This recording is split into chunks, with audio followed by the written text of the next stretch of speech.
5, 10 aja.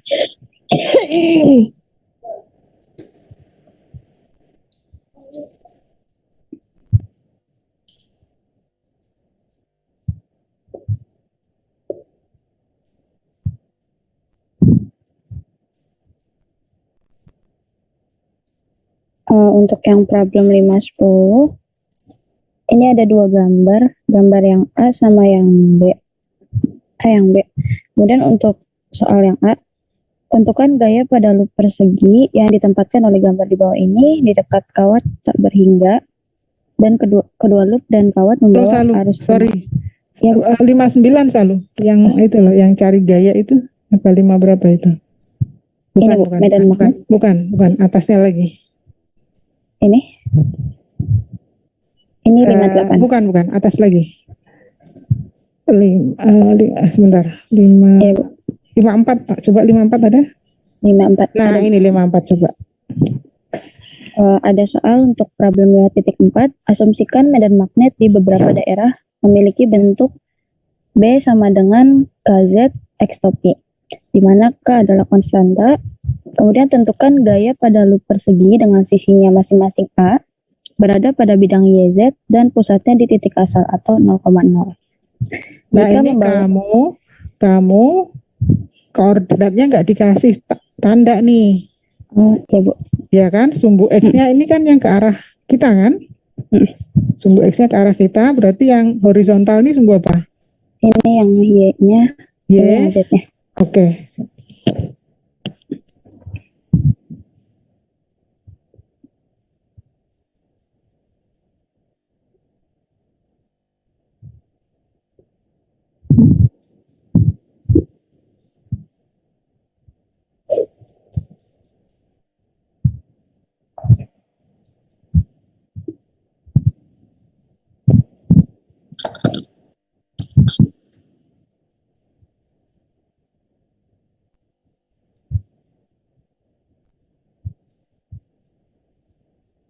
Ya, dilanjutkan Salu. Ya, baik Bu. Kemudian jika arus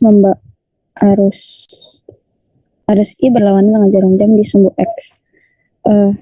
Pertama disketsakan dulu bentuknya seperti apa.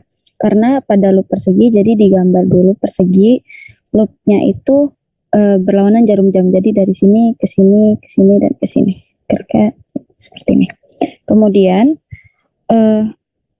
masing-masing sisinya itu A dan ini A, dan menentukan gaya, arah gaya dari masing-masingnya. Jadi misalnya yang ini kan pakai aturan tangan kanan.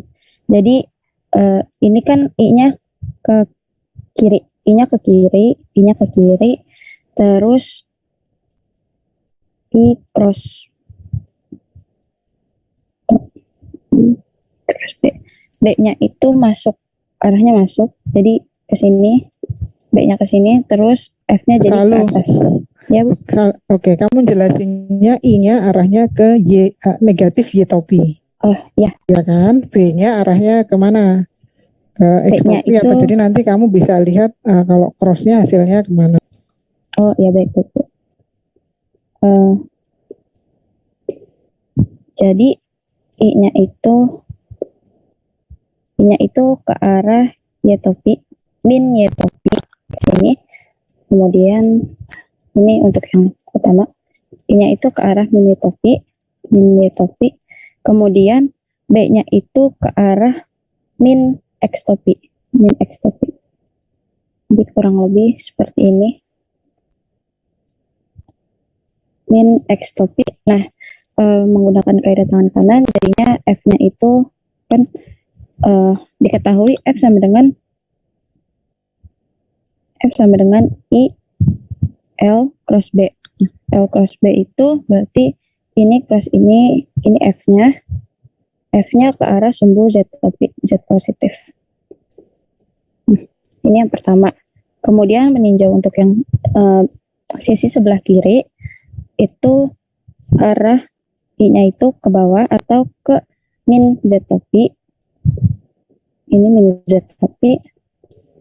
Kemudian medan ke bawah, terus medannya itu ke arah kita ke depan. Jadi ke X positif atau X topi.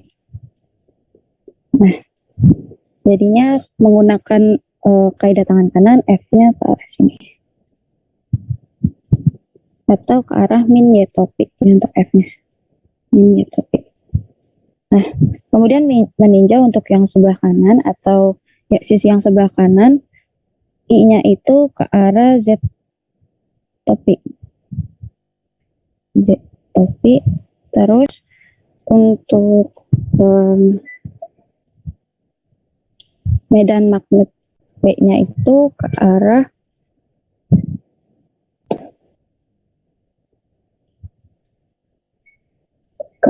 ini. Nah, di sini in X topi, sehingga ini sama ini crossnya ke sini ke arah positif Y topi. Nah, begitu juga dengan sisi yang bawah. Sisi yang bawah ini I-nya itu ke arah Y topi positif, kemudian medan magnetnya ke arah min X topi dan F-nya ke atas.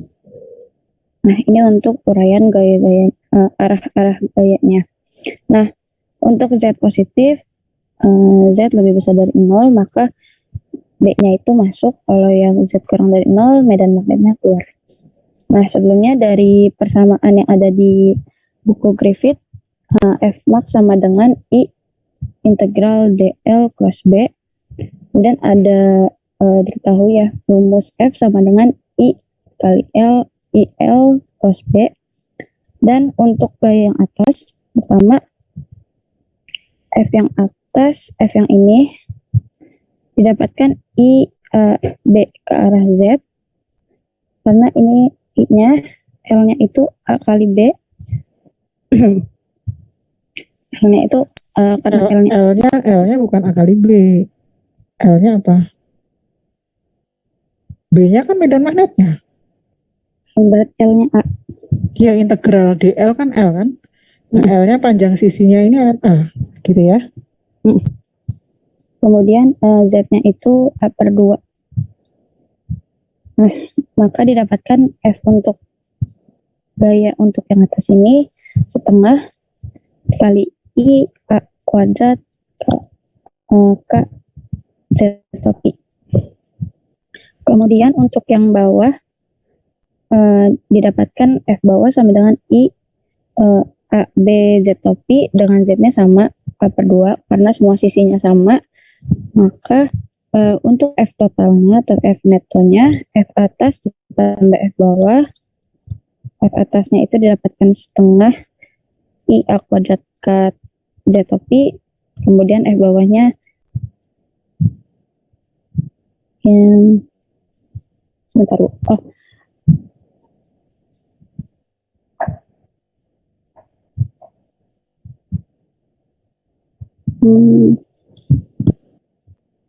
Sepertinya ada kesalahan untuk yang ini. Jadi tetap seperti ini, maka F atas dan F bawah sama dengan I A B Z topi. Jadi diperoleh gaya atas dan gaya yang di bawah nilainya sama, yaitu I A B Z topi. Ya, segitu dari saya, Bu. Oke, terus yang kiri dan kanan resultannya berapa? Kalau yang kiri dan kanan saya belum hitung, Bu. Ini karena, kan kenapa nggak dihitung? Karena saya hitung yang F netonya aja, jadi yang atas sama yang bawahnya aja. Kan di sini kan ada 4 segmen. Ini atas, ini bawah gitu kan. Nah ini ini FL, L ini left kan maksudnya? Iya Bu. FR ini right kan, kanan kan? Iya. Ini FL atas maksudnya apa? Nah, ini FL yang gayanya Paruh itu kan. bagian atas. Iya, iya. Hah? Ini yang kanan separuh bagian atas juga. Terus ini yang bagian kiri sama harusnya ada Coba satu gaya lagi kamu berarti. hitung ini F-nya. Ini berapa ini? Yang left ini. Kalau untuk left Berarti kan kamu dari ini lagi nanti. I, L, cross B. I-nya arahnya kemana ini? Di segmen yang kiri ini. Nah, arah arus ini kan dinyatakan dengan arah L-nya kan? Di L-nya. Jadi I-nya, karena I-nya konstan, I-nya keluar di sini. Di integral kamu ini. Gitu. Jadi tinggal I, L, cross B. Ini L-nya kemana?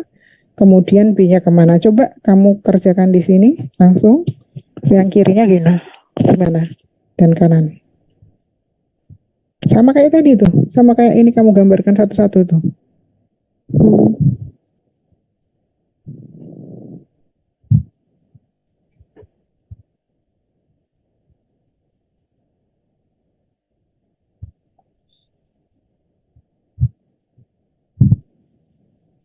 Harus dipisahkan atas dan bawah selalu. Kalau saya meninjaunya karena ini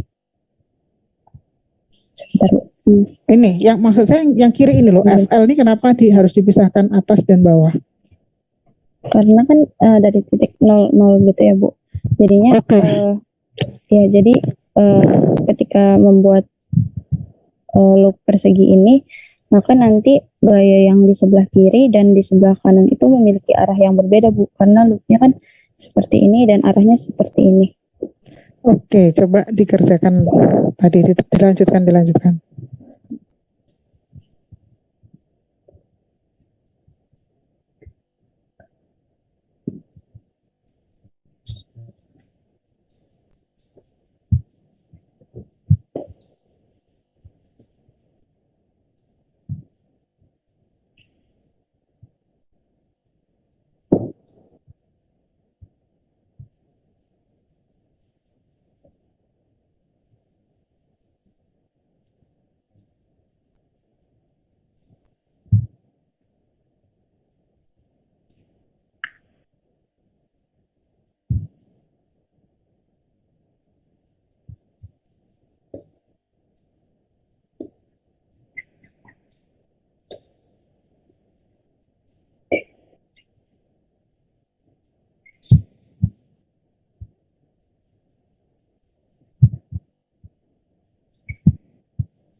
Bu, Ya, kenapa? Kalau menurut saya untuk yang IFL yang atas itu min IAB Y topik. Yang bawah? Kalau yang bawah, sebentar.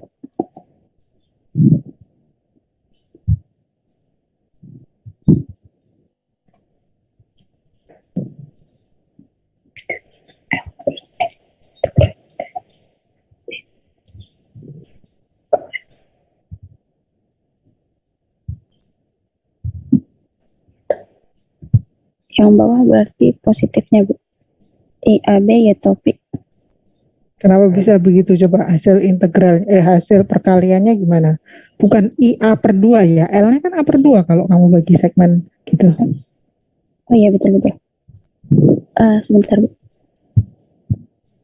Kan ini F-nya itu F max sama dengan I integral DL cross B.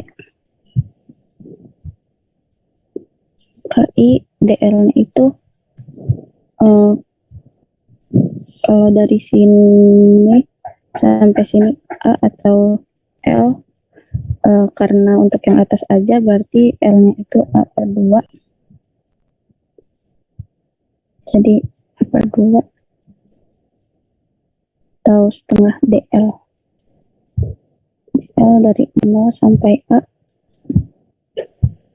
cross B. Maka didapatkan I setengah DL cross B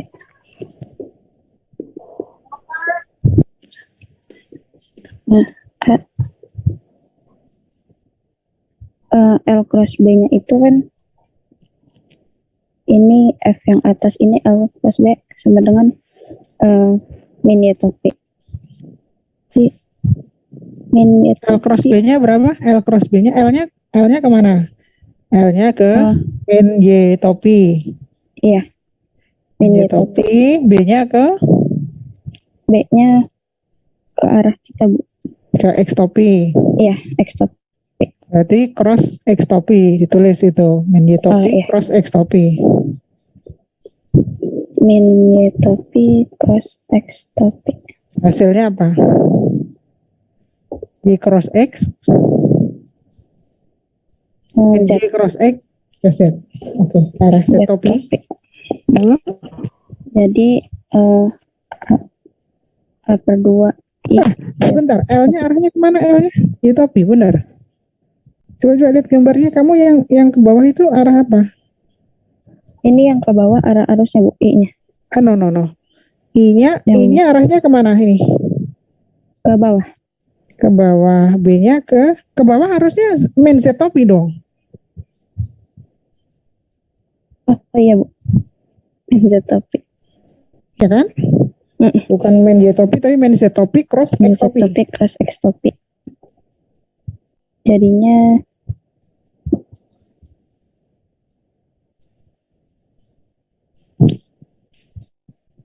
apa? Z cross X apa? Min Z cross X. Min Y topi yakin? Sebentar. Y topik. Ya, Y topi.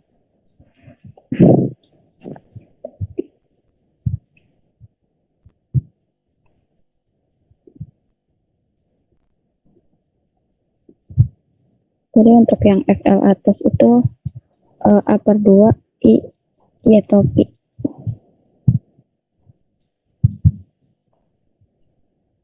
Yang bawah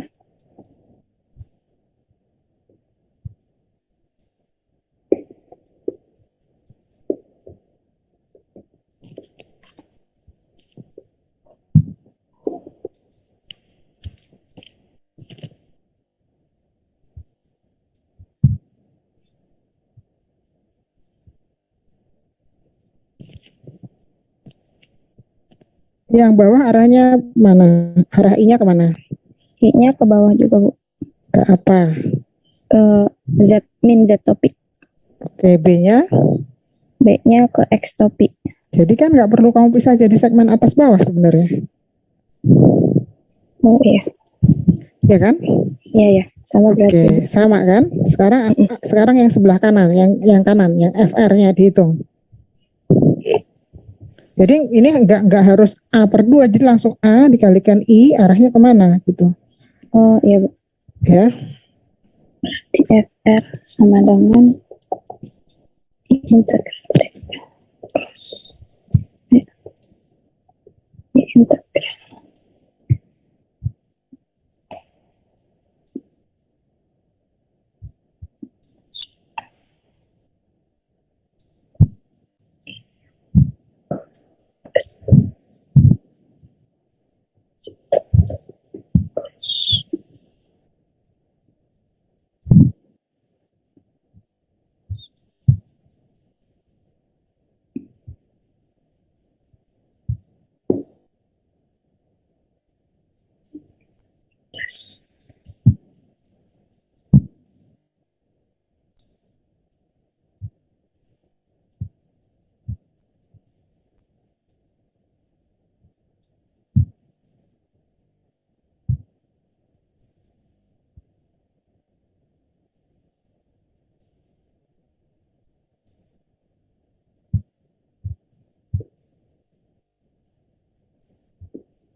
Oh, kalau yang kanan IA arahnya ke miniatur Bu.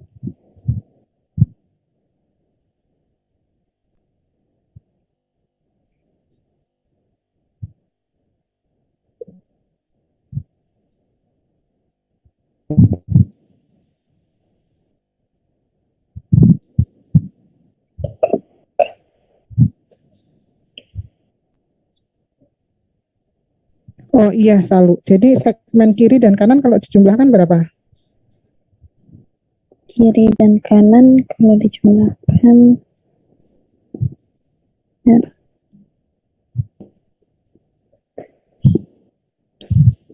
tapi Yang kanan sudah bukan A/2 lagi, itu kan sama tadi sama. dijumlah.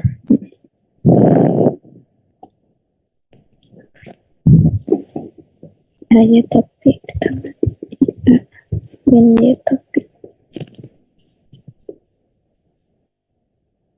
Jadi F-netnya 0 Bu.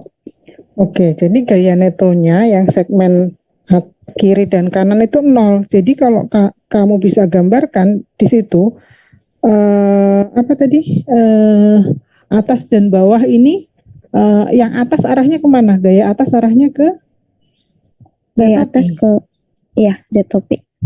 Yang bawah arahnya? Yang bawah ke Y-topi. No. Yang bawah Z-topi arahnya ke juga.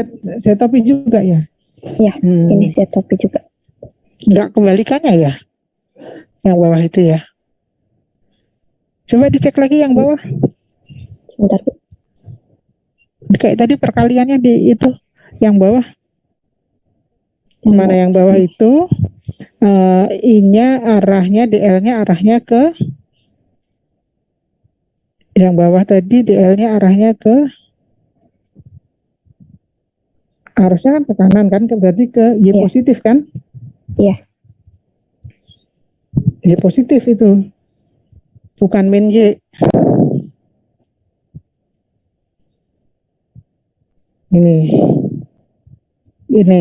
Ini ya, tulisanmu yang di ini yang itu ya, itu L-nya arahnya kemana? B-nya arahnya kan ke X kan? B-nya arahnya ke X kan? Ya. Tetap B-nya arahnya ke X, terus DL-nya arahnya kemana? L-nya itu ke Arah arusnya kemana ini? Arah arusnya kan ke kanan kan? Ke Y positif kan? Iya Bu. Oke, Y positif. Berarti F-nya arahnya kemana? Berarti Y positif cross X positif. Y positif cross X positif arahnya ke Y positif cross X ke Z positif. Z positif. Yang atas? Yang atas min Y cross min X. Kenapa arahnya min X di situ? Kan B-nya sama, dia di luar semua B-nya arahnya. B-nya arahnya ke X semua.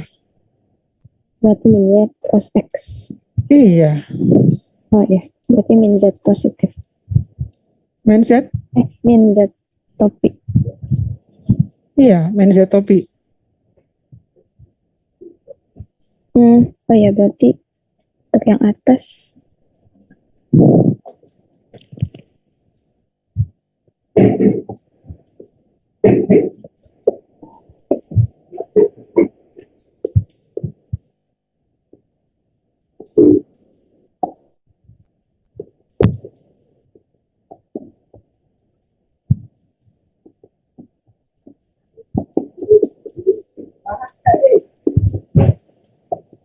jadi atas dan bawah juga sama dengan 0, Bu. Iya nggak? Ya, betul, Bu. Jadi kalau menghitung seperti ini, kita mencari gaya yang bekerja pada tiap segmen kawat ini, hitung satu-satu kayak tadi.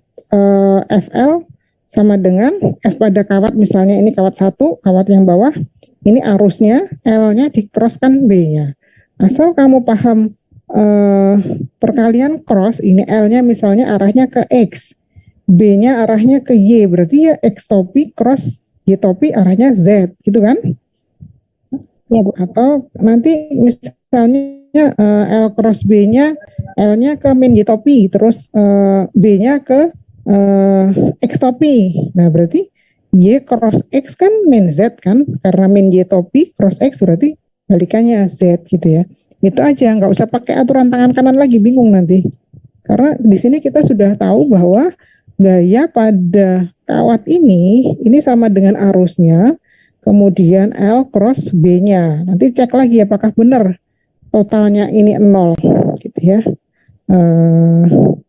Benar nggak totalnya 0? Saya kurang yakin nih. Nanti cek lagi ya. Ya, Bu.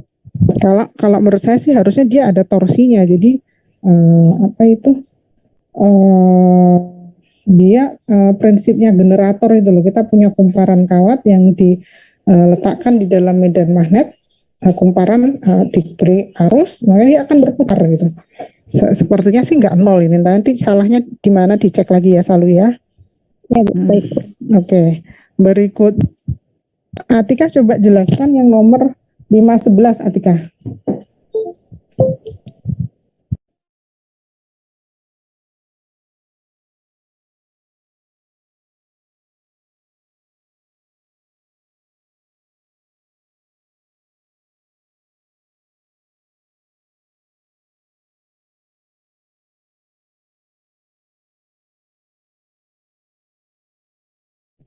Atika dengar? Coba dijelaskan yang nomor 511 selanjutnya. Oh iya, Ibu. Maaf, turunnya.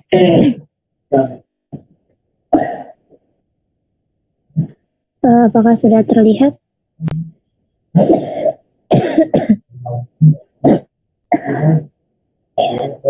Ya, untuk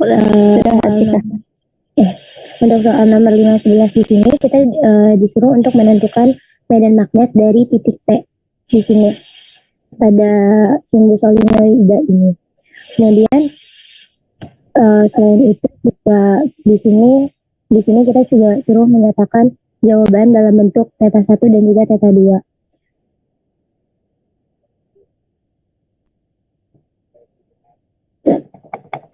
Untuk penyelesaiannya di sini medan magnet pada jarak Z pada gambar di atas di sini.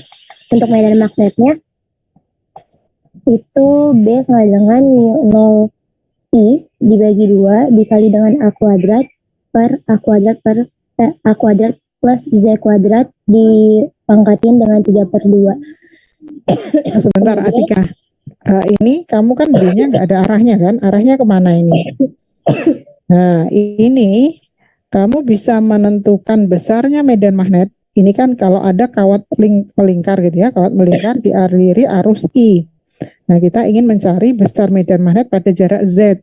Ini kan sama kemarin yang saya suruh buktikan di contoh 5 titik berapa ya? 5,6 itu yang hukum Biot-Savart itu. Yang membuktikan itu. Kalau kita punya lingkaran, satu lingkaran dialiri kawat berarus, pada jarak Z dari sumbunya lingkaran itu medan magnetnya sebesar ini. Ini yang kemarin saya minta kalian membuktikan yang di contoh 5,6 kalau nggak salah di hukum Biot-Savart. Oke, kita anggap aja udah terbukti di sini. Nah, ini kurang arahnya ya, Atika ya. Iya. Oke, lanjutkan Atika, silakan. Kemudian dari medan magnet tadi, maka dihasilkan diagramnya seperti berikut ini. Bisa dilihat untuk gambar dari diagramnya. Kemudian di sini medan magnet dari titik P karena ketebalan cincin di DZ yang di sini. Sebentar, Atika coba jelaskan gambarmu itu. Gambarmu itu ini apa nih? Gambar yang ini gimana nih? Dijelasin dulu. Theta 1 mana, theta 2 mana? Oh ya, dari gambar di sini untuk theta satunya itu ada di sini di titik P di dekat sini. Gimana? Aduh. Terus untuk theta 2-nya itu ada di sini yang titik ini. Gimana sih? Kemudian untuk arusnya itu ke arah kanan. Kemudian di sini ada DZ. Untuk jarak Z-nya itu dari titik P ini sampai ke tengah lingkaran di sini. Gitu, Bu. Nah, kamu salah jelasinnya. Kamu nggak paham berarti soal ini. Ini kan untuk menjelaskan medan magnet pada sumbu solenoid. Solenoid itu kan kayak lingkaran-lingkaran yang disusun paralel gitu kan. Ini diambil satu lingkaran di ujung yang paling dekat dengan titik P itu sudutnya adalah theta 1.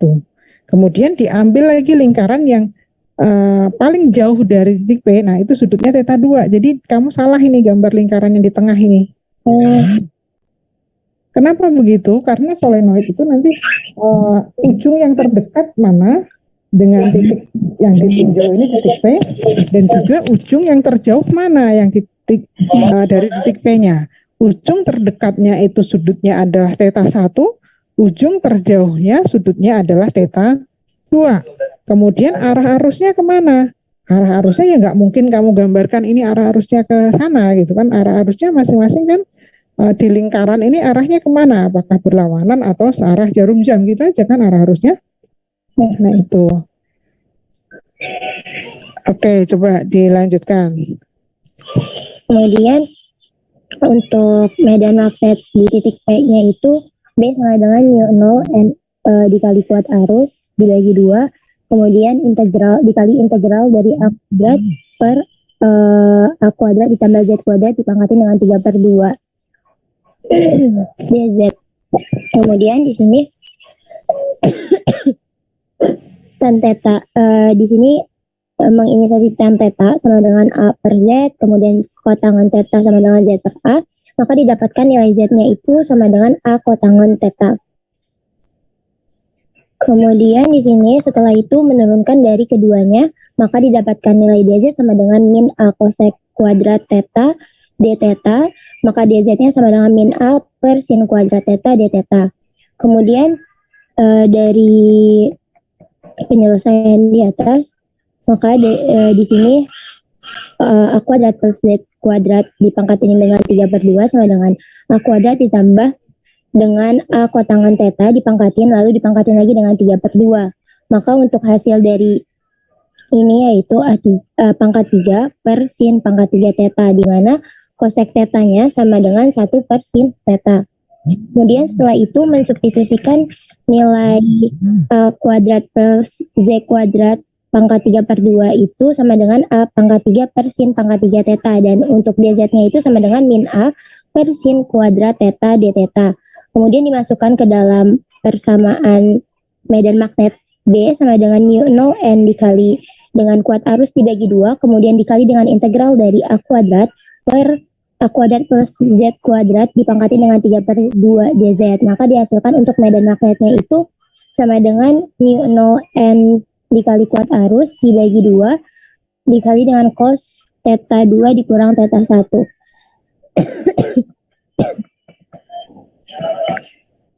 Kemudian untuk solenoid tak terhindarnya gambarnya seperti ini. Kemudian di sini kita mensubstitusikan theta 2-nya sama dengan 0 dan theta 1-nya sama dengan pi.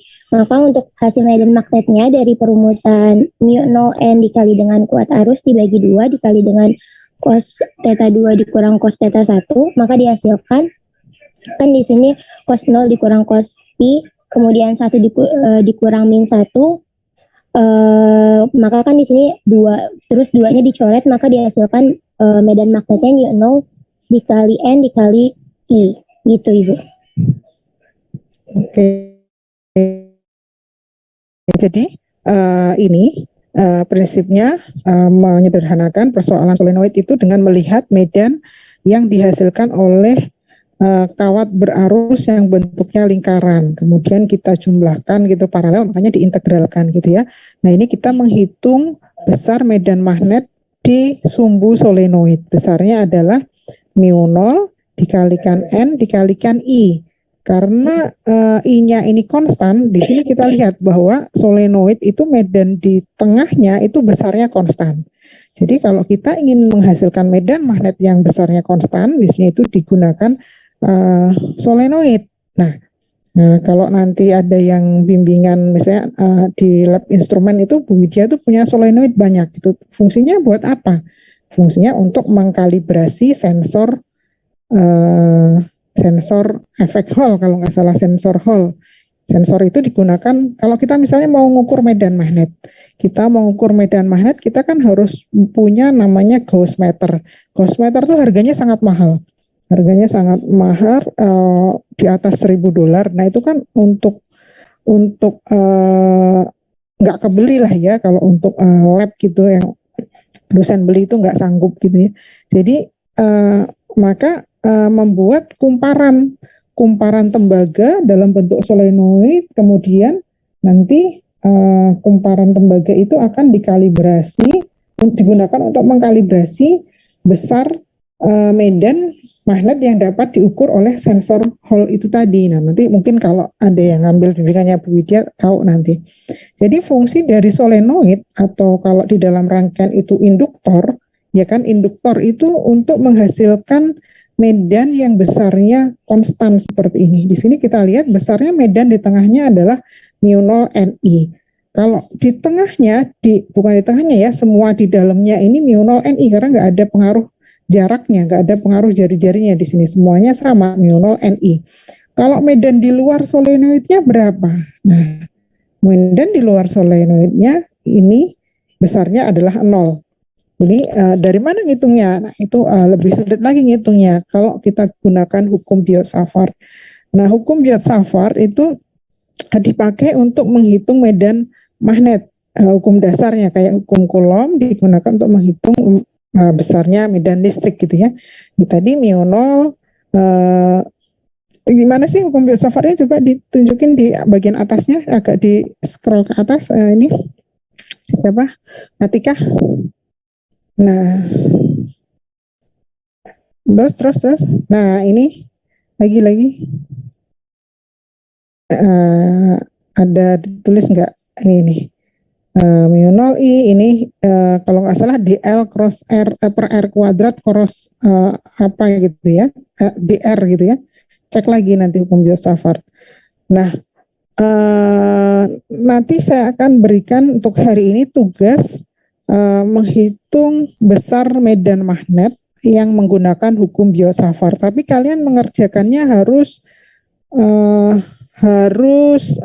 detail gitu ya, harus detail arahnya kemana dituliskan. Perkaliannya kayak tadi misalnya L cross B, ya L-nya arahnya kemana, B-nya kemana, jadi dituliskan sehingga kelihatan nanti hasilnya jelas arahnya, karena ini kita bicara tentang medan vektor yaitu medan magnet. Nah nanti setelah hukum Biot-Savart ini ada Cara lain untuk menghitung medan magnet dari sebuah arus gitu ya, dari kawat berarus itu menggunakan hukum ampere. Hukum ampere itu sama seperti kalau kita menyederhanakan hukum Coulomb menggunakan hukum Gauss. Nah, itu kita pakainya hukum ampere, tapi nanti di hari apa ya, hari Rabu nanti saya lanjutkan. Itu aja untuk hari ini. Ada pertanyaan? Silakan. Yang lainnya, kalau mengerjakan tugas, ya ini contoh kayak Atika itu penurunannya runut gitu ya, lumayan runut lah dibandingkan dengan yang lain. Selalu juga bagus, tulisannya rapi, terus penurunannya juga masih mending gitu ya. Nah, harusnya yang saya harapkan tuh seperti itu. Jadi jangan langsung ke hasil akhirnya. Meskipun saya tahu di bukunya Griffith itu ada solusinya. Ya jangan di copy plug aja dari situ, tapi kalian mau bekerja keras sedikit lebih banyak gitu untuk mencoba menurunkan gitu ya, menurunkan gitu. Ada pertanyaan hari ini?